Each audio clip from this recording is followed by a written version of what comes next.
వైద్య రంగంలో కృత్రిమ మేధ అనూహ్య మార్పులను తీసుకొస్తుంది. ఇప్పటికే వైద్య చికిత్సలు, సర్జరీలకు ఆధారిత రోబోటిక్ వ్యవస్థల వినియోగం పెరుగుతుండగా ఇప్పుడు ఫేస్ ఏజ్ టూల్స్ వినియోగం మొదలైంది.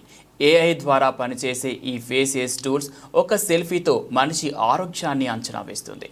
పుట్టిన తేదీ ప్రకారం వయసు ఎంత అనేది సంబంధం లేకుండా ఆరోగ్యపరంగా ఎంత వయసు అనేది తెలుస్తుంది. అమెరికా సహా పలు దేశాల్లో ఈ ఫేస్ ఏజ్ టూల్స్ను డాక్టర్లు వినియోగిస్తున్నారు.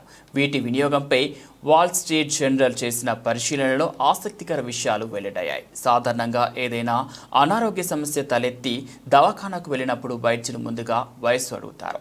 వయసును బట్టి చికిత్స అందిస్తారు. అయితే ఆరోగ్యకరమైన వ్యక్తుల్లో అసలైన వయసు కంటే బయాలజికల్ వయసు తక్కువగా ఉంటుందని, అనారోగ్య సమస్యలు ఉన్న వారిలో ఎక్కువ ఉంటుందని వైద్యులు చెబుతున్నారు. పేషెంట్లకు సరైన చికిత్స అందించేందుకు గాను వారి బయాలజికల్ ఏజ్ తెలుసుకునేందుకు ఫేస్ ఏజ్ టూల్స్ ఉపయోగపడుతున్నాయని అంటున్నారు.